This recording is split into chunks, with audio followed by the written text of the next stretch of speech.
इसके पहले पीरियड में हमने जेनेटिक ड्रिफ्ट के बारे में देखा था. What is the definition of genetic drift?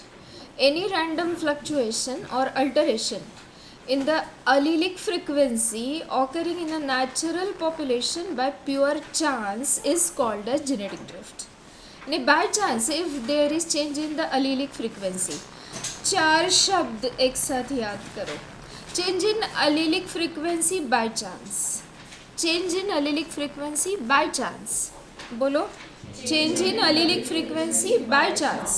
यानी there is no any reason or no any adaptive significance for that genetic drift, or for upholding of a particular allele there is no any reason in nature, then also that particular allele is thriving and other its alternating allele is vanishing from the nature.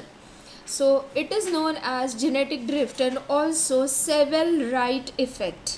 This is very important. Genetic drift is also called as Seville-Wright effect. Smaller population have greater chances for genetic drift.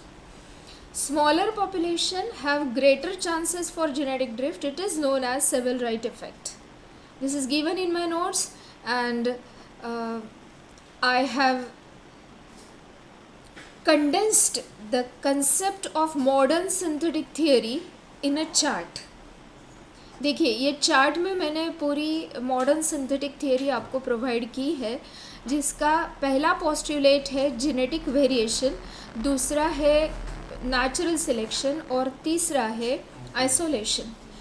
तो genetic variation, change in gene and gene frequency, it is called as genetic variation. तो एक बार इसमें question भी आया है state board में कि what is the cause of change in gene frequency. तो आपको ये समझना चाहिए कि change in gene frequency means genetic variation. Change in gene frequency means genetic variation. अगर जीन के फ्रीक्वेंसी में चेंज आ रहा है तो ही हम उसे बोलते हैं genetic variation. Correct. Change in gene frequency, genetic variation, क्योंकि क्वेश्चन का मतलब आपको समझना चाहिए. Change in gene frequency means genetic variation. So gene mutation और पॉइंट म्यूटेशन. पॉइंट म्यूटेशन का मतलब आप जानते हो कि एक ही जीन में अगर चेंज हो रहा है तो हम उसे बोलेंगे पॉइंट म्यूटेशन. और जीन फ्लो, जीन फ्लो का मतलब होता है इमाइग्रेशन. इमाइग्रेशन, इसके कारण भी जेनेटिक वेरिएशन आने वाला है. यानी अगर एक जंगल में थोड़े हाइटेड और कम हाइटेड दोनों प्रकार के डियर है, लेकिन जो हाइटेड डियर थे उनमें से ज़्यादा नदी पार करके दूसरे जंगल में चले गए. अब कौन से बच्चे? थोड़े से ड्वार्फ जो है वो बच्चे. तो इससे भी जीन वेरिएशन या जेनेटिक वेरिएशन वहाँ पे आ रहा है, यानी जीन फ्रीक्वेंसी में चेंजेस वहाँ पे आ रहे हैं. सो जीन फ्लो से भी जेनेटिक वेरिएशन, फ्रीक्वेंसी में वेरिएशन होता है. तीसरा, जेनेटिक रिकॉम्बिनेशन. रिकॉम्बिनेशन ये मियोसिस में होने वाली प्रोसेस है. हमने मियोसिस में रिकॉम्बिनेशन कैसे होता है, होमोलोगस क्रोमोसोम्स में किस प्रकार से एक्सचेंज ऑफ सेगमेंट होता है वो देखा है. Next is genetic drift. Smaller population have greater chances for genetic drift. It is called Sewell-right effect. अभी मैंने 2 बार आपको बताया. लेकिन सिर्फ स्मॉलर पॉपुलेशन ही जेनेटिक ड्रिफ्ट के लिए कारणीभूत है ऐसा नहीं है. उसके पीछे जितने भी रीजंस है अभी हम देखने वाले हैं. लेकिन ये भी एक बार देख लीजिए कि जो लास्ट पॉइंट है उसका जेनेटिक वेरिएशन के लिए जो रीजंस है उसमें जो लास्ट रीज़न है वो क्रोमोसोमल एबरेशंस है. क्रोमोसोमल एबरेशंस यानी कि क्रोमोसोम के नंबर में चेंजेस या क्रोमोसोम के स्ट्रक्चर में changes. either changes in number of chromosome or changes in structure of chromosome, that is known as chromosomal aberration. हाँ, इसके ऊपर और विचार करते हैं हम जेनेटिक ड्रिफ्ट के ऊपर, यानी जेनेटिक ड्रिफ्ट कब हो सकती है. और उसी के लिए ये हार्डी वेनबर्ग प्रिंसिपल दिया गया है, या फिर ये प्रूफ करने के लिए कि जीन की फ्रीक्वेंसी इक्विलिब्रियम में रहती है, इसलिए कुछ कंडीशंस दी है कि कौन से कंडीशन में जीन की फ्रीक्वेंसी इक्विलिब्रियम में रहती है, उसके लिए हार्डी वेनबर्ग प्रिंसिपल दिया गया है. Hardy Weinberg principle tells us that the gene frequency, allelic frequency in a particular population always remains same. Gene frequency in a particular population always remains same. It is known as Hardy-Weinberg's principle. But what are the requirements for to maintain the genetic equilibrium? The first is there should not be any mutation. यानी अगर gene की frequency constant रखनी है तो वहाँ पे mutation नहीं चाहिए, क्योंकि म्यूटेशन अगर होगा तो जीन की फ्रीक्वेंसी चेंज होने वाली है. No genes are transferred to another source, यानी जीन फ्लो वहाँ पे नहीं चाहिए. इमाइग्रेशन वहाँ पे नहीं चाहिए. रैंडम मेटिंग चाहिए, नॉन रैंडम नहीं चाहिए. अब रैंडम मेटिंग का मतलब क्या होता है? वो खिड़की बंद करो. रैंडम मेटिंग का मतलब क्या होता है कि जैसे हम एक कैटल्स हर्ड की कल्पना करते हैं कि एक बहुत सारे गाय और बैल एक साथ वहाँ पे रहते हैं.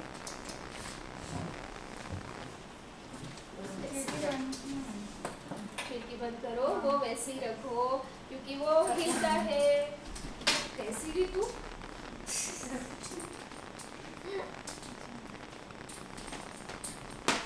वो मेरा डिस्टर्ब हो गया. ठीक है.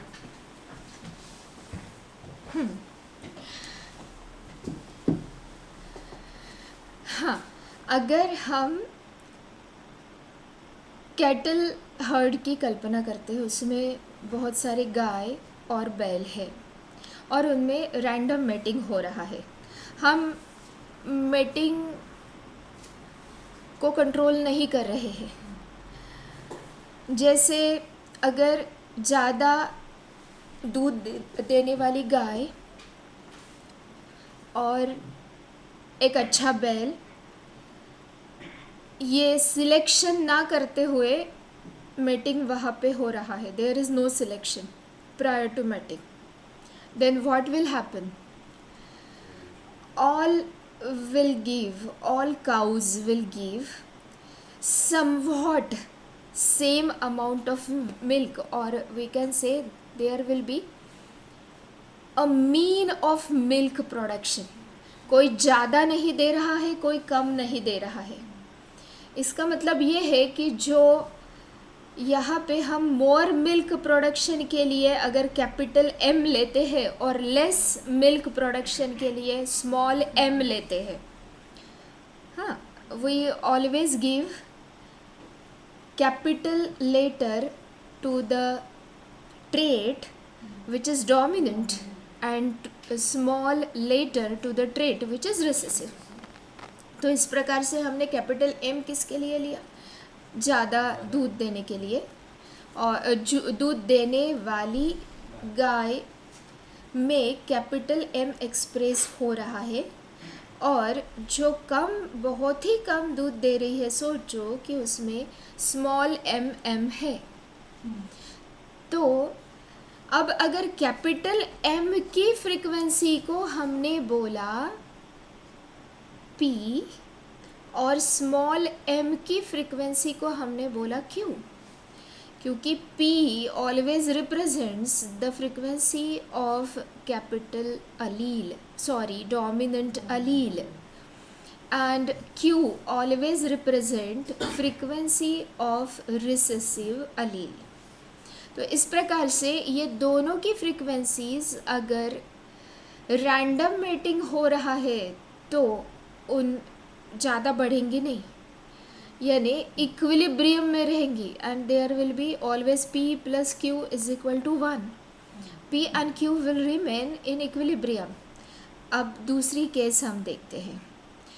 अगर हमने हर बार मेटिंग के समय ये देखा कि जो गाय ज़्यादा दूध दे रही है और जिस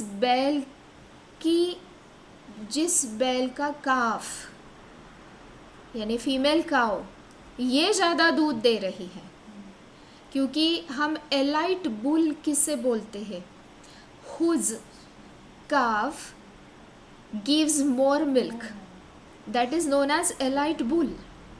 तो जिस बुल का काफ ये ज़्यादा दूध दे रहा है, रिप्रोडक्टिव पीरियड अटेन होने के बाद, उनका ब्रीडिंग वगैरह होने के बाद, उसको बच्चा होने के बाद, वो जो गाय है वो ज़्यादा दूध दे रही है, तो वो वाला बुल हमने सिलेक्ट करके रखा, उसको नाम दे के रखा, नंबर दे के रखा, उसका ही सीमेन हमने यूटिलाइज किया नेक्स्ट इंसेमिनेशन के लिए। हाँ, तो यहाँ पे हम सिलेक्शन कर रहे हैं, और सिलेक्शन करते करते करते क्या होगा कि जो बुल हम हर बार सिलेक्ट कर रहे हैं उसी का जीन, या जो गाय ज़्यादा दूध दे रही है उसी का जीन आगे जाने वाला है नेक्स्ट जनरेशन में, और बाकी के उसके वेरिएंट्स धीरे धीरे कम होते जाएंगे। और फिर जो मिल्कमैन है या फिर जो फार्मर है जिसके पास ये काऊ हर्ड है, तो वो ऐसा एक गायचा कळप म्हणतो आपण त्याला, गाय का हर्ड ऐसे तैयार करेगा कि जो सभी गाय अच्छा दूध दे रही है। तो सभी गाय अगर अच्छा दूध दे रही है और एक दो बुल्स जो उसने रखे सीमेन के लिए वो भी इलाइट बुल है, जिनके काव्स अच्छा दूध देते हैं ऐसे ही बुल है, और बाकी के डिस्कार्ड कर दिए, तो कौन से जीन्स वहाँ पे बचे, सिर्फ और सिर्फ कैपिटल एम। ज़्यादातर कौन से बचेंगे, कैपिटल एम। तो जीन फ्रीक्वेंसी चेंज हुई कि नहीं।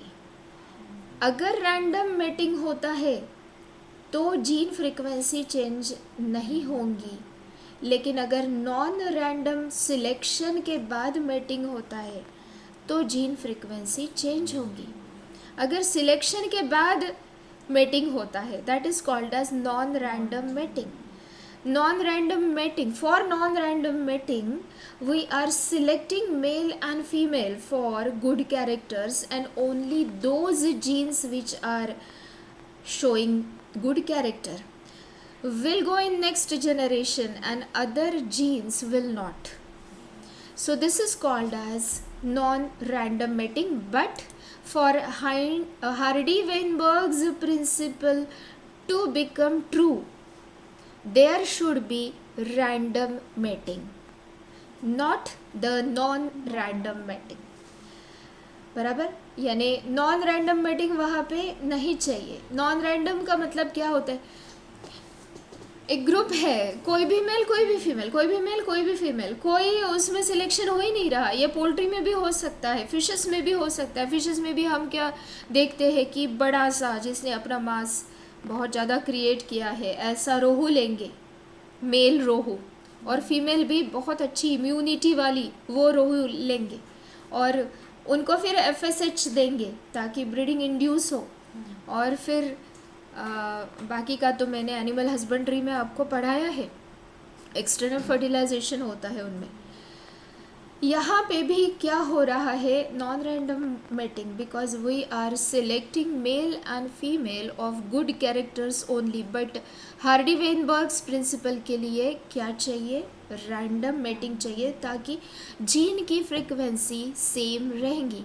यहाँ पे कोई भी जीन उभरा हुआ नहीं दिख रहा है, यानी दोनों अलील की अगर हम बात करते हैं तो दोनों भी समसमान, करीबन समसमान है, उनकी फ्रिक्वेंसी समसमान है।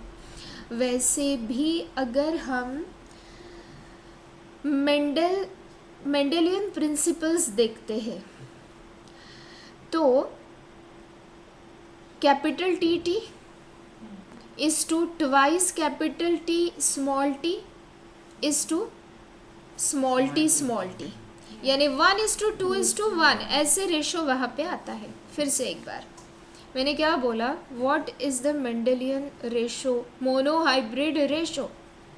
मोनोहाइब्रिड रेशो जो है ये फिनोटिपिक मैंने बोला कि जीनोटिपिक बोला, जीनोटिपिक रेशो दैट इज़ 1:2:1। तो 1:2:1 ये इसी प्रकार से है कि नहीं, देखो ये 1:2:1 है कि नहीं, यानी capital B capital B capital B small B and capital small B, यानी 1:2:1 इस प्रकार से ये रेशो आने वाला है। इसमें अगर आप देखते हैं तो 3 कैपिटल बी है और 3 स्मॉल बी है, यानी करीबन कैपिटल अलील और स्मॉल अलील या डोमिनेंट अलील और रिसेसिव अलील की फ्रीक्वेंसी सेम है। So gene frequency is about same in every generation if there is random mating। तो कौन से रिक्वायरमेंट्स है, which requirements are there for Hardy-Weinberg principle to become true? Don't write it, all these are given in NCERT। there should be no mutation, no genes are transferred, यानी there is no gene flow, there should be random mating, very large population, small population में genetic drift होंगी। अभी अभी मैंने आपको बताया कि small population में जल्दी से जेनेटिक ड्रिफ्ट हो जाती है और उसके कारण जीन वेरिएशन हो जाएंगे, यानी कि जीन फ्रीक्वेंसी में चेंजेस आ जाएंगे।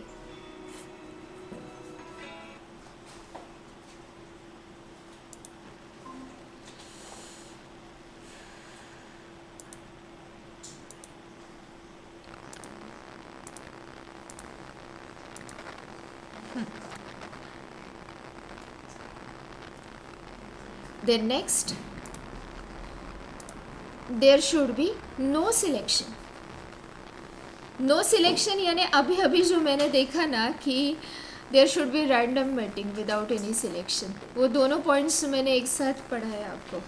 अगर सिलेक्शन से आप मेटिंग करते हो, एक प्लांट ब्रीडिंग में एक पोर्शन आता है कि plant breeding by selection, selection की प्रोसेस रहती है।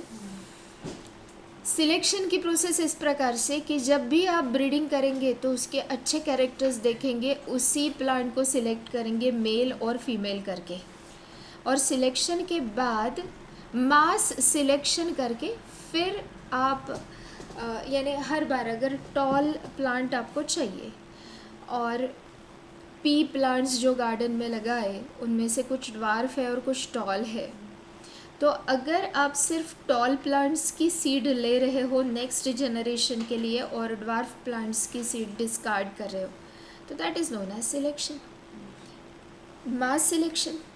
यानी आपने जितनी भी सीड्स ली वो सभी की सभी टॉल की है, that is known as selection. But Hardy Weinberg's principle में जीन की फ्रीक्वेंसी तो सिलेक्शन से चेंज हो रही है ना। क्यों? क्योंकि अगर आप सिर्फ टॉल प्लांट को सिलेक्ट कर रहे हो तो नेक्स्ट जनरेशन में ज़्यादा से ज़्यादा टॉल ही रहेंगे, ड्वार्फ तो चले जाएंगे।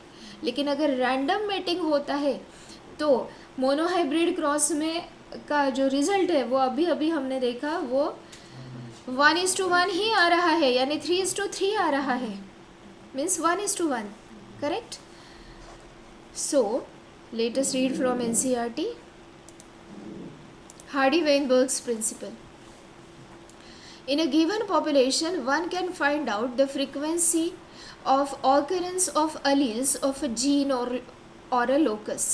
This frequency is supposed to remain fixed and even remain the same through generations. Hardy-Weinberg's principle stated it using algebraic equation.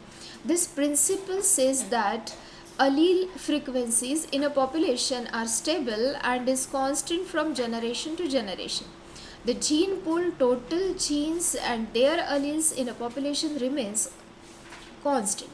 This is called genetic equilibrium. Sum total of all allelic frequencies is 1. देखिए, p square plus 2pq plus q square is equal to 1, या p plus q is equal to 1। So sum total of all allelic frequencies is always 1. इसे underline करो, sum total of all allelic frequencies is 1, and it can be written with the help of algebraic equation. Individual frequencies, for example, can be named P, Q, etc. In a diploid, P and Q represent the frequency of allele capital A and allele small a. ये मैंने अभी आपको बताया कि capital allele की frequency, जैसे कि capital T या कैपिटल Y, इसकी फ्रीक्वेंसी दिखाने के लिए हम P इस्तेमाल करते हैं. हार्डी-वेनबर्ग्स इक्वेशन में P represents frequency of capital allele. हाँ, P represents frequency of capital allele and Q represents frequency of small allele. Frequency का मतलब होता है how frequently that particular allele appears in population. How frequently that particular allele appears in population, it is known as frequency. The frequency of capital A individuals in a population is simply P square. बराबर. क्यों लिया P square? क्योंकि ये है ना capital A capital, 2 बार आया ना वो, इसलिए हमने P स्क्वायर लिया. और अगर एक बार आएगा तो हम सिर्फ P लेने वाले हैं. This is simply stated in another ways, that is the probability that an allele A with frequency of P appear on both the chromosomes of diploid individuals is simply the product of the probabilities. यानी P उस particular chromosome पे होने के chances ये 50% है ना. यानी हम क्या बोलते हैं कि कैपिटल P एक पर्टिकुलर गमेट में होने के चांसेस कितने हैं? 50%. अगर कैपिटल P स्मॉल p दोनों भी वहाँ पे है तो कैपिटल P एक गमेट में एंटर करने के जो चांसेस है वो 50% है. देखिए, the probability that an allele A with a frequency of P appear on both the chromosomes of diploid individual is simply the product of the probabilities, that is P square. Similarly, of small a is Q square, of capital A small a is 2pq, hence P square plus 2pq plus Q square is equal to 1. So these are the probable frequencies of alleles, dominant and recessive alleles. और उसके लिए जो algebraic equation वहाँ पे दिया है वो P square plus 2pq plus Q square. This is a binomial expansion of P plus Q square. ये सबको पता है, binomial expansion of P plus Q square is P square plus 2pq plus Q square. These frequency measured differs from expected values. When frequency measured differs from expected values, the difference indicates the extent of evolutionary change. ये बहुत अच्छा sentence है. When there is difference in the frequencies, expected values से ये जो gene frequencies कुछ difference दिखाती है अगर, तो ये हमें बताता है कि evolution is going on. If the gene frequencies differs from that of expected values, then it tells us about changes as well as variations as well as evolution. If the gene frequency is differing than that of the expected value, then that tells us about evolution. If the gene frequencies are differing than that of expected values, then it tells us about changes. It tells us about the evolution. Disturbances in genetic equilibrium or Hardy-Weinberg equilibrium, that is change of frequency of alleles in a population, would then be interpreted as resulting in evolution, वो वही दिया है, यानी expected frequency से अगर actual frequencies उन jeans की अलग है, अलील्स की अलग है, तो हमें जानना चाहिए कि वहाँ पे इवोल्यूशन हो रहा है। एक्सपेक्टेड फ्रीक्वेंसीज से अगर अलीलिक फ्रीक्वेंसीज अलग है, डोमिनेंट और रिसेसिव अलील की फ्रीक्वेंसीज वहाँ पे अलग है, तो वहाँ पे इवोल्यूशन हो रहा है, क्योंकि जीन फ्रीक्वेंसीज में चेंज आ रहा है। वही तो हमने देखा ना, there is change in gene frequency, then only the evolution can occur. ये मॉडर्न सिंथेटिक थियोरी का ही पार्ट है। मॉडर्न सिंथेटिक थियोरी में जो फर्स्ट पोस्टुलेट आता है वो है genetic variation, and that can be explained with the help of change in gene frequencies, and here we are learning about the change in gene frequencies, and Hardy-Weinberg's principle tells us that if there is not the evolving population, then the gene frequencies remain in equilibrium. If the evolution is not occurring, then gene frequencies will remain in equilibrium, but if the evolution is occurring, then gene frequencies will change. Expected values से उसमें अलग changes आने वाले हैं कुछ। 5 factors are known to affect Hardy Weinberg's equilibrium. These are gene migration और gene flow, इसे underline करो, यही मैं आपको बता रही थी, gene flow. Then genetic drift, mutation, genetic recombination and natural selection. इन सभी के कारण जीन फ्रीक्वेंसीज में चेंज आ सकता है।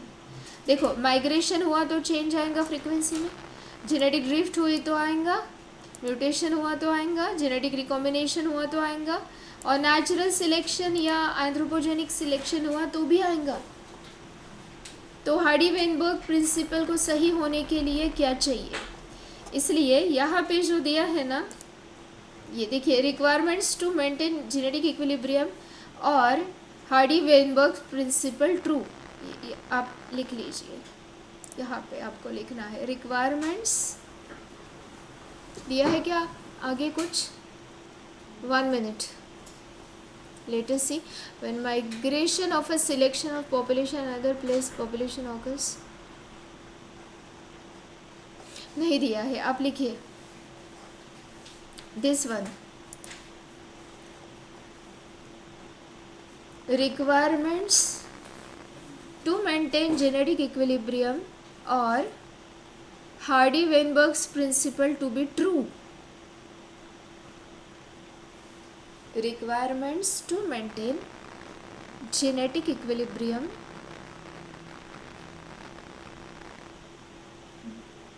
or Hardy-Weinberg principle to be true.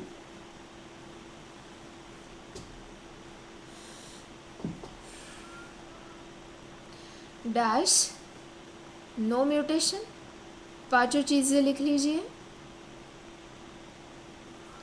No mutation, no gene flow, migration immigration, no gene flow, वो सेकंड पॉइंट मैं बता रही हूँ वैसा लिखिए, नो जीन फ्लो, माइग्रेशन और इमाइग्रेशन और immigration.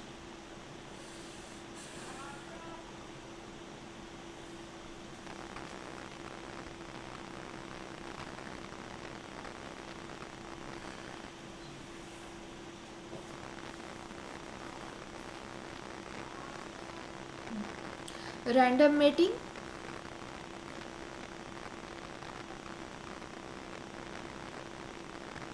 large population,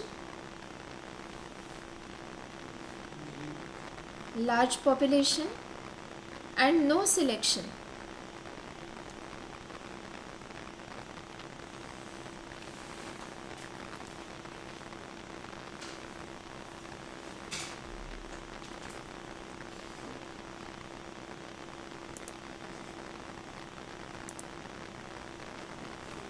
When migration of a section of population to another place and population occurs, gene frequencies change in original as well as in new population. new genes, alleles, are added to the new population and these are lost from the population. There would be a gene flow if this gene migration happens multiple times. If the same change occurs by chance, it is called as genetic drift. बराबर, अगर gene frequency में by chance change आ रहे हैं तो हम उससे बोलते हैं genetic drift. Sometimes the change in allele frequency is so different in a new sample of population that they become different species. The original drifted population becomes founders and the effect is called as founder effect. तो founder effect शायद मैंने environment में आपको पढ़ाया कि unfavourable condition में अगर population बहुत कम हो जाता है या उस पॉपुलेशन में जितने अलीलिक कॉम्बिनेशंस है उनमें से बहुत ही कम अलीलिक कॉम्बिनेशंस वहाँ पे बचे समझो, और वो ज़्यादा से ज़्यादा स्मॉल टी वाले हैं, तो कैपिटल टी वाले जीन्स वहाँ पे ज़्यादा से ज़्यादा डिस्कार्ड हो गए या तो माइग्रेट हो गए, कुछ तो भी हुआ उनके साथ, ये जेनेटिक ड्रिफ्ट हुई. अगर स्मॉल पॉपुलेशन है तो कैपिटल टी वाले ज़्यादा से ज़्यादा मर गए किसी कारण से या बाय चांस वो मर गए, एक्सीडेंटली मर गए, तो कितने बच्चे अभी, कौन से बच्चे, स्मॉल टी वाले. अब जो अगला पॉपुलेशन होगा अगर फेवरेबल कंडीशंस इनको मिलती है, ड्वार्फ सोचते हैं हम, ड्वार्फ डियर्स को अगर फेवरेबल कंडीशन मिलती है क्योंकि T always is, small T is always utilized for dwarfness and capital T is for tallness. Suppose dwarf deers, if they are getting good conditions, then in that jungle only dwarf deers will survive and the next population, huge next population, will show dwarfness because the tallness is discarded by chance or by any reason. तो founder यहाँ पे dwarf deers है, so this is known as founder effect. जो genes वहाँ पे बचे वही है अगले पॉपुलेशन के लिए फाउंडर.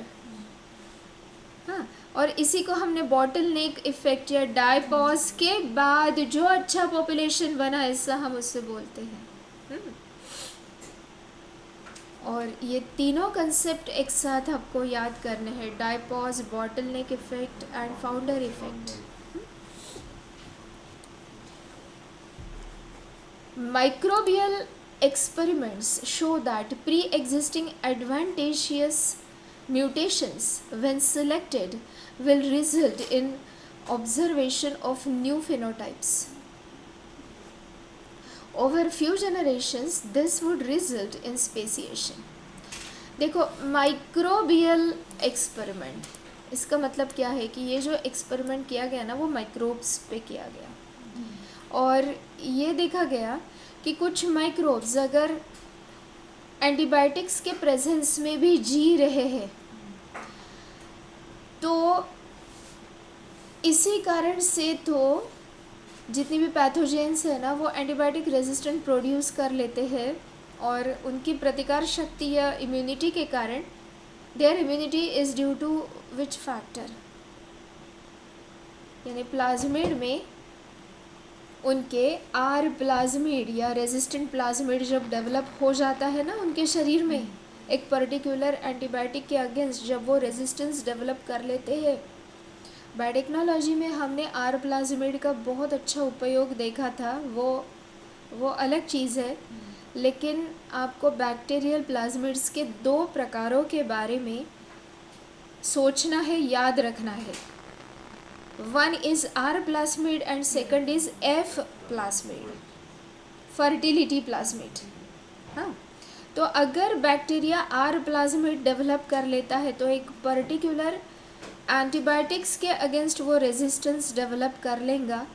और अगर पेशेंट को जैसे एम्पिसिलिन दिया जा रहा है लेकिन वो साल्मोनेला टाइफी अगर एम्पिसिलिन रेजिस्टेंट जीन डेवलप कर लेता है, प्लाज्मिड डेवलप कर लेता है, तो एम्पिसिलिन से कुछ भी नहीं होगा, वो मरेगा ही नहीं क्योंकि उसके पास अब रेजिस्टेंस का मतलब होता है उस पर्टिकुलर एंटीबायोटिक्स को न्यूट्रलाइज करने की बैक्टीरिया के पास कैपेसिटी है क्योंकि उसके पास वैसे एंजाइम्स क्रिएट हो रहे हैं.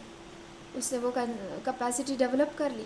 जीन है तो जीन के ऊपर एंजाइम्स क्रिएट होंगे ना। Genes are expressing themselves in the form of protein, proteins are enzymes. तो वो एंजाइम्स क्या करेंगे, एंटीबायोटिक्स को न्यूट्रलाइज करेंगे। तो ये बैक्टीरिया एम्पिसिलिन पे भी बढ़ रहे हैं। तो माइक्रोबियल एक्सपेरिमेंट ने क्या बताया कि जो भी प्री एग्जिस्टिंग एडवांटेशियस म्यूटेशंस है उनमें से कुछ म्यूटेशंस या वेरिएशंस सिलेक्ट होते हैं वहाँ पे रहने के लिए, और धीरे धीरे एक न्यू स्पीसीज का जन्म होता है। यानी mutations are occurring, they are creating variations, good variations are selected, and hence the next generation will show good variations, and that can thrive in the changing environment. Natural selection is the process in which the heritable variations enabling better survival are enabled to reproduce and leave greater number of progeny. क्योंकि reproductive fitness is the evolutionary least significant character. Reproductive fitness is the evolutionary least significant character. A critical analysis makes us believe that variation due to mutation or variation due to recombination during gametogenesis or due to gene flow or genetic drift results in changed frequency of genes and alleles in future generation, coupled to enhance reproductive success. Natural selection makes it look like different population. A natural selection can lead to stabilization in which more individuals acquire mean characteristic value, directional changes. अब ये जो है ना, ये इससे आपको समझ में आएगा। लास्ट पैरा, उसी को समझाने के लिए ये फिगर्स यहाँ पे दी है। देखिए, representation of the operation of natural selection on different traits. अगर ये दो अलग अलग traits, let me see whether I have some, हाँ मेरे पास कुछ डायग्राम्स है, ये लेके मैं आपको वो फिगर समझा के देती हूँ। अगर दो अलग अलग ट्रेड्स हम लेते हैं, है ना, जैसे ये फेडेड एकदम लाइट कलर दिखा रहा है और ये थोड़ा डार्क कलर दिखा रहा है, या हम बोलेंगे कि ये मैजेंटा पर्पल कलर के तरफ जा रहा है। ये थोड़ा सा फेडेड ब्लू है, थोड़ा सा मिडल ब्लू कलर हम बोल सकते हैं, डार्क ब्लू है, उसके बाद ये पर्पल के तरफ जा रहा है। तो इस फिगर में आपको समझ में आ रहा है कि if we take two extreme traits, then which trait is selected in this population? The middle trait is selected in this population. यानी not the faded or not complete white and not complete dark, but the middle color is selected. ठीक है, the middle trait is selected. और यहाँ पे अगर देखेंगे तो दो पीक्स नज़र आ रहे हैं। तो दो पिक्स का सिलेक्शन यहाँ पे हो रहा है और यहाँ पे भी दो पिक्स दिख रहे हैं, यानी दो एक्सट्रीम ट्रेड्स का सिलेक्शन यहाँ पे हो रहा है। और एक चीज़ यहाँ पे हो सकती है, जैसे इसे हमने बोला असॉर्टिव मेटिंग, नॉन रैंडम मेटिंग अगर होता है तो, हाँ, mates that are phenotypically similar does not change frequency of individual alleles. Disruptive selection forms at both ends. ये जो है ना, इससे हम बोलेंगे डिसरप्टिव, और दोनों भी अबाउट सेम है, इससे हम बोलेंगे कि ज़्यादा चेंजेस नहीं है, दोनों भी अलील की फ्रीक्वेंसी समान है।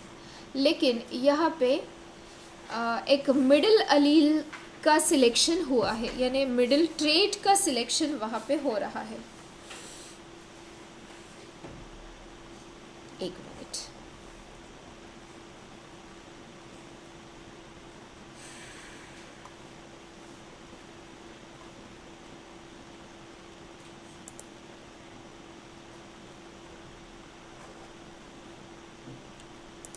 देखिए इसमें क्या दिया है, number of individuals with phenotype. हाँ, phenotypes favoured by natural selection, medium sized individuals are favoured. ये बीच में दिख रहा है. हाँ, तो सभी के सभी कौन से फेवर हुए हैं, मीडियम साइज, जैसे यहाँ पे दिख रहा है. यहाँ पे मीडियम ट्रेट सिलेक्ट हुआ है. देखिए इसमें कैसे दिख रहा है कि ये मीडियम ट्रेट सिलेक्ट हुआ है. वो मीडियम साइज का हो सकता है, मीडियम हाइट का हो सकता है, मीडियम कलर का हो सकता है, या मीडियम एनी फिजियोलॉजिकल ट्रेट का, बायोकेमिकल ट्रेट का हो सकता है. कोई भी ट्रेट ले सकते हैं ना इसमें. तो the medium individual is selected.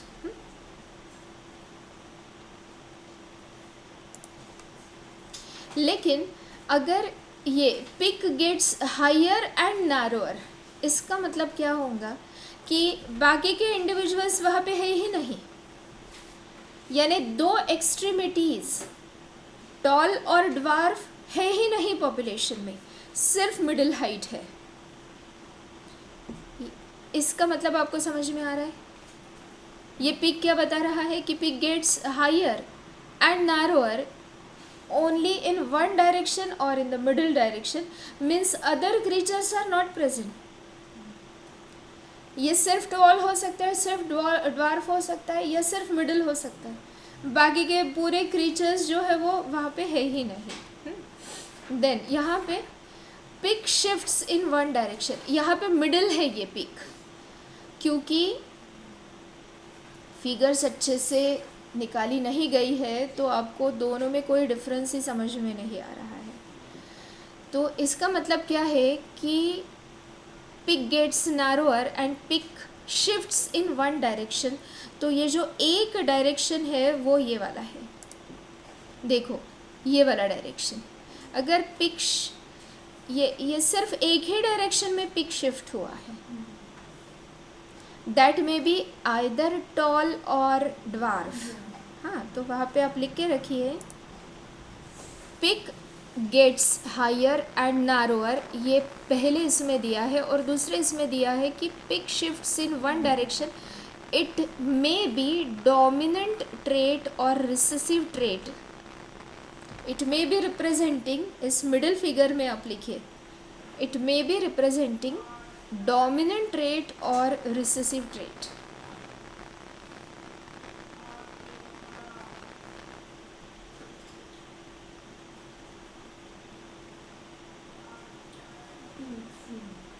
हाँ, और यहाँ पे दोनों पिक्स दिख रहे हैं. देखिए this is stabilizing if only middle trait appears more and no extremes. इसका एक्सप्लेनेशन और अच्छे से लिखिए. स्टेबलाइजिंग सिलेक्शन, ए के पास आपको लिखना है stabilizing selection, only middle trait appears more and extreme traits are not present. Stabilizing selection, only middle trait appears more and extreme traits not present. Example लिखो, individuals of middle height are selected, not the tall or dwarf. Individuals of middle height are selected, not tall or dwarf.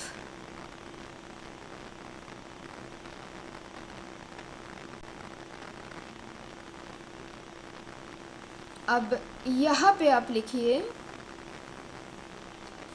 B figure के साथ आपको लिखना है directional selection. B figure के साथ आप लिखिए डायरेक्शनल सिलेक्शन.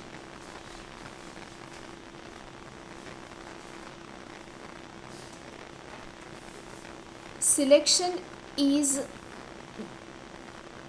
या फिर ऐसे लिख सकते हो, nature selects any one trait either tall और dwarf. Nature selects any one trait one extreme trait. Nature selects any one extreme trait, either tall or dwarf.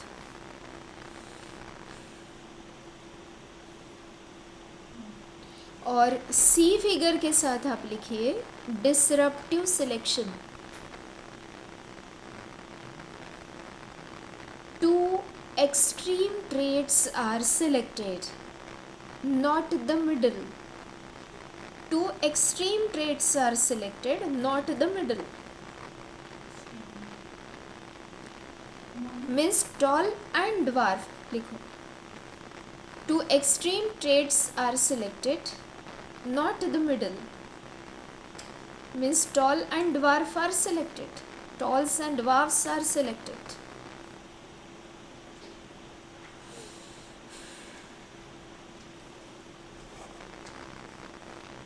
So this is the way by which natural selection may occur. हाँ, figure आपको अच्छे से समझ में आ गई. Number of individuals with a particular phenotype are represented in this. You can ask after my period. Don't talk. Phenotypes favored by natural selection. इसमें middle sized individuals are favored. तो ये middle size का दिया है.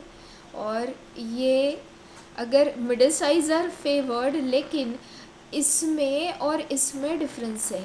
क्या difference है कि इसमें जबकि मिडिल साइज फेवर हुई है, लेकिन ये सिर्फ पिक नारो होते हुए जा रहा है और दो एक्सट्रीम ट्रेड्स बहुत ही कम अमाउंट में है. ये इस फिगर में आपको दिख रहा है, ए फिगर में, लेकिन इसमें क्या दिख रहा है कि extreme traits are also present but the middle traits are favoured. देखो जो ओरिजिनल फिगर है उसमें और ये जो ए फिगर है उसमें क्या डिफरेंस है कि इसमें अगर टॉल और ड्वार्फ फॉर एग्जांपल हम लेते हैं तो टॉल, ड्वार्फ और मिडिल हाइटेड ये तीनों है, लेकिन मिडिल हाइटेड ज़्यादा है. लेकिन इस ए फिगर का मतलब क्या हो रहा है कि मिडिल हाइटेड एकदम से ज़्यादा है और टॉल और ड्वार्फ बहुत ही कम है, क्योंकि ये पिक एकदम से नैरो होते हुए दिख रहा है, स्लोप नहीं है वहाँ पे. ये दोनों फिगर में भी डिफरेंस है. देखिए ये फिगर यानी ये ओरिजिनल फिगर जो है आपको नज़र आ रही है वो बता रही है कि टॉल और ड्वार्फ यानी दो एक्सट्रीम ट्रेड्स भी वहाँ पे, लेकिन the middle trait is more selected. लेकिन ए फिगर आपको बता रही है कि to middle trait only middle trait is highly selected and two others yani extreme traits talls and dwarfs are actually not present there, or if they are present then in very less quantity.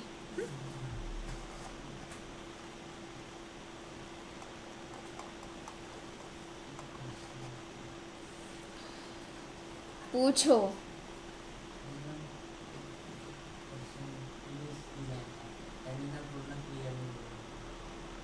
कौन सा question बताओ, तो मैं बाद में बताती हूँ. नहीं मैंने अभी भी आपको क्लियर करके दिया, क्योंकि ये जो एग्जाम्पल मैंने बताया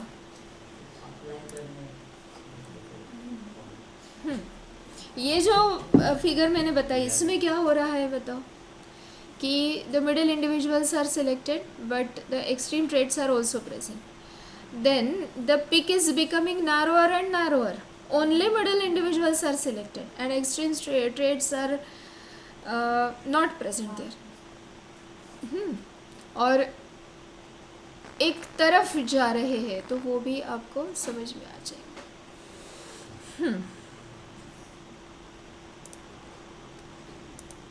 A critical analysis makes us believe that variation due to mutation or variation due to recombination during gametogenesis or due to gene flow or genetic drift results in changed frequency of genes and alleles in future generation, coupled to enhance reproductive success. Natural selection makes it look like different population. Natural selection can lead to stabilization in which more individuals acquire mean character value. more individuals acquire mean character value, तो वो पहली figure वहाँ पे जो दिखी, directional changes, more individuals acquire value other than mean character value. हाँ, और disruptive, more individuals acquire peripheral characters value at both ends of the distribution curve. हाँ, ये तीनों चीज़ें मैंने अभी अभी आपको समझाई है. Now see, chromosomal aberrations. मैंने अभी तक जो आपको पढ़ा है ना, वो जेनेटिक ड्रिफ्ट और उसके साथ साथ हार्डी-वेनबर्ग्स प्रिंसिपल और सेवल राइट इफेक्ट के बारे में मैंने बताया. Sewall Wright effect is simply, you can remember the Seville Wright effect as if the population is small, then genetic drift occurs more frequently. It is known as Seville Wright effect. Chromosomal aberrations. The structural morphological change in chromosome due to rearrangement is called chromosomal aberrations. It changes. Chromosomal aberrations में 2 minute में आपको revise करके देती हूँ. देखिए, मेरे chromosome के notes में भी हार्डी-वेनबर्ग्स प्रिंसिपल और उसके ऊपर के कुछ प्रॉब्लम्स आपको मिल जाएंगे. There should be no mutation, no natural selection, no gene flow, large population और random mating. Then and then only the Hardy Weinberg's principle will become true. इसकी जितनी प्रैक्टिस आप लोग करेंगे ना, उतना ही अच्छा है. अगर हम स्ट्रक्चरल चेंजेस इन क्रोमोसोम लेते हैं तो उसमें क्या क्या आता है? डेफिशिएंसी, क्रोमोसोम का छोटा सा टुकड़ा निकल गया. डुप्लीकेशन और एडिशन, देन ट्रांसलोकेशन, और इन्वर्जन, यानी वही जीन नीचे आके और एक लग गया, यानी 2 ए जीन्स है वहाँ पे, तो उसे हम बोलेंगे addition of a gene. Deletion, a gene ही वहाँ पे नहीं है. ट्रांसलोकेशन, ट्रांसलोकेशन का मतलब होता है इलिजिटिमेट क्रॉसिंग ओवर. जैसे कि एक छोटा डीएनए का टुकड़ा 9 क्रोमोसोम से 22nd क्रोमोसोम में चला गया और 22nd का 9 क्रोमोसोम को मिल गया. Normally there should be crossing over within homologous chromosomes, but if crossing over occurs within non-homologous chromosomes, then it is called as translocation. It will also bring about chromosomal structural aberration, structural chromosomal aberration. और इसका best example है CMI, chronic myeloid, CML, leukaemia, chronic myeloid leukemia. Illegitimate crossing over का Philadelphia chromosome की वजह से जो होता है क्रोनिक माइलॉइड ल्यूकेमिया, CML जिसे बोला जाता है, क्रोनिक माइलॉइड ल्यूकेमिया, जो कि 22nd और 9 में एक्सचेंज, सेगमेंटल एक्सचेंज होने के कारण हुआ है. और इन्वर्जन में सिर्फ एक क्रोमोसोम का टुकड़ा निकल के 180 डिग्री से ट्विस्ट होके वहीं पे लग जाता है. That is called as inversion. So all these are chromosomal aberrations, but these are structural aberrations: deletion, duplication, translocation, inversion. And the numerical aberrations, they are again differentiated into 2, aneuploidy and euploidy. Aneuploidy में अगर किसी pair में, suppose first pair of homologous chromosome has 1 more chromosome, then it is called as triploidy. और first pair of homologous chromosome has only 1 chromosome. In that particular diploid creature, only 1 chromosome is present in first pair, then it is called as monosomy. क्योंकि उस pair में normally 2 chromosome होने चाहिए लेकिन एक ही है, तो हम उससे बोलेंगे मोनोसोमी. टर्नर सिंड्रोम, XX या XY होना चाहिए तो X0 कंडीशन है वहाँ पे, 22 + X0, it is monosomy, Turner syndrome. Okay, then nullisomy का मतलब क्या होता है कि दोनों भी चले गए, जैसे फर्स्ट पेयर ही नहीं है, तो हम उसे बोलेंगे नलीजोमी। ये सभी जो क्रोमोसोमल एबरेशंस है उनको हम बोलेंगे अनयूप्लॉइडी, यानी सेट में फ़र्क आ रहा है। और यूप्लॉइडी का मतलब होता है कि एक कंप्लीट सेट एक्स्ट्रा है, जैसे triploidy is euploidy, टेट्राप्लॉइडी is euploidy. एक सेट ज़्यादा है टोटली। अगर 23 का सेट है हमारे शरीर में तो 23 + 23 + 23 है, तो वो ट्रिप्लॉइड कंडीशन होंगी। लेकिन अगर एक ही पेयर में डिफरेंस है, जैसे 44 है, 44 means all the somatic chromosomes are in diploid condition, but XXY यानी जो हेटेरोजोम्स है, सेक्स क्रोमोसोम्स है, उसमें और एक ज़्यादा का है, क्लीनेफेल्टर सिंड्रोम, तो हम उससे बोलेंगे अनयूप्लॉइडी। तो यूप्लॉइडी का मतलब क्या होता है कि एक पूरा का पूरा सेट ज़्यादा है, यानी सेट के मल्टीपल में अगर क्रोमोसोम्स है, सिंगल सेट के मल्टीपल में अगर क्रोमोसोम्स है, तो हम उससे बोलेंगे euploidy. All these are chromosomal aberrations. और ऐसे बोला जाता है कि जो ह्यूगो डे वेराइज ने देखे ओइनोथेरा लैमार्किना में इवनिंग प्राइमरोज, वो क्रोमोसोमल एबरेशंस थे, ना कि जीन म्यूटेशन। क्योंकि जीन म्यूटेशन ये डीएनए का चेंज होने के कारण होते हैं, डीएनए के स्ट्रक्चर में चेंज यानी न्यूक्लियोटाइड के सीक्वेंस में चेंज होने के कारण म्यूटेशंस होते हैं। लेकिन जो ओइनोथेरा में देखे ह्यूगो डे वेराइज ने, वो क्या थे? Chromosomal aberrations. और वो हर बार, यानी म्यूटेशन तभी बोलेंगे अगर जेनेटिक कंस्टिट्यूशन में चेंज आता है और वो इनहेरिटेबल है, सिर्फ एक ही जनरेशन में, और सोमैटिक चेंजेस वो अगर दिखा रहा है या बॉडी क्रोमोसोम में चेंजेस उसके आ रहे, सिर्फ बॉडी में चेंजेस आ रहे हैं, उसके जेनेटिक कंस्टिट्यूशन में नहीं आ रहे, phenotypic changes but not genotypic, तो उससे हम म्यूटेशन बोलते ही नहीं है। They are small variations, sometimes they are inheritable, sometimes they are not. तो फिर से एक बार देखिए, हम यहाँ पे मॉडर्न सिंथेटिक थियोरी देख रहे हैं, और मॉडर्न सिंथेटिक थियोरी का जो फर्स्ट पोस्टुलेट है वो है जेनेटिक वेरिएशन। और genetic variation means change in gene frequency, और change in gene frequency is due to gene mutation और जेनेटिक रिकॉम्बिनेशन और जीन फ्लो और जेनेटिक ड्रिफ्ट और chromosomal aberration. Is it clear to you? और chromosomal aberrations किस प्रकार से हो सकते हैं, उसके लिए ये पूरी फिगर्स आपको यहाँ पे दिख रही है। डिलीशन यानी एक जीन ही यहाँ का चला गया, डुप्लीकेशन यहाँ पे 2 जीन्स है, इन्वर्जन यानी 180 डिग्री से इन्वर्ट होके वहीं पे लग गया, और ट्रांसलोकेशन ऐसे चेंजेस है कि दूसरे किसी पेयर से इस पेयर में कुछ आ रहा है।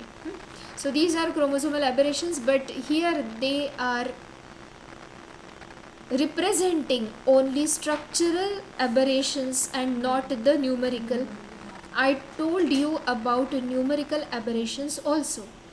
There are 2 kinds of aberrations, structural and numerical. Structural में ये 4 आते हैं, deletion, duplication, inversion and translocation, और numerical में आते हैं यूप्लॉइडी एंड अनयूप्लॉइडी। यूप्लॉइडी यानी क्रोमोसोम के सेट के मल्टीपल में है वो जो क्रोमोसोम नंबर है। अनयूप्लॉइडी सेट के मल्टीपल में नहीं है। सेट अगर हम कंसीडर करते हैं 2n, तो 2n+1, 2 set 2n, 2n+1, 2n+2, 2n-1, 2n-2, ये सब क्या है? अनयूप्लॉइडी, करेक्ट। Natural selection. अब हम आगे चल रहे हैं मॉडर्न सिंथेटिक थियोरी में। हमने वेरिएशंस क्यों आते हैं वो पूरा देख लिया। Then the next postulate is natural selection. According to Darwin, natural selection is the main driving force behind the evolution. This holds that genetic variations rise within the population. The fittest will be at the selective advantage and will be more likely to produce offsprings than the rest. As the fit continues to enjoy greater survival and reproductivity, New species will eventually evolve. Alternatively, natural selection is the process by which better adaptive organisms grow and produce more number of offsprings in the population.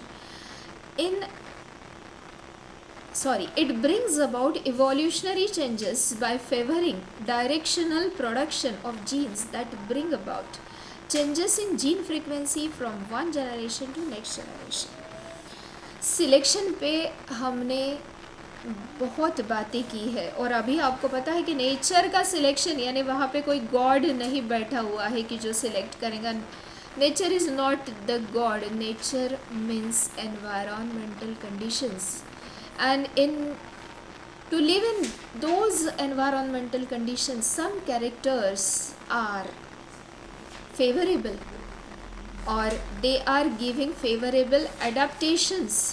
Some characters are giving good adaptations to organism to live in that particular environment, and hence those are selected, and that process is called as natural selection.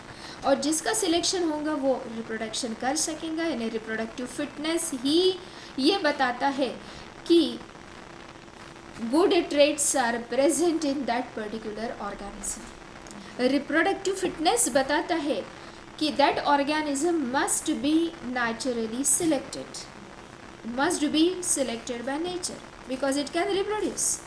अगर वो पहले ही reproduction के मर जाएगा तो उसका gene pool थोड़ी ना आगे जाएगा, क्योंकि रिप्रोडक्शन से ही उसके जीन्स आगे जाते हैं. तो रिप्रोडक्टिव फिटनेस का कंसेप्ट आपको समझ में आ गया. नेचुरल सिलेक्शन के लिए बिस्टन बेटिलारिया वगैरह ये सब चीज़ें हमने पहले ही पढ़ी है, तो हम आगे जाते हैं आइसोलेशन की तरफ. और आइसोलेशन भी स्टेट बोर्ड में ही बहुत अच्छे से दिया है, जिसके ऊपर हम कल बात करने वाले हैं या अगले पीरियड में हम बात करेंगे. Okay, let us stop here.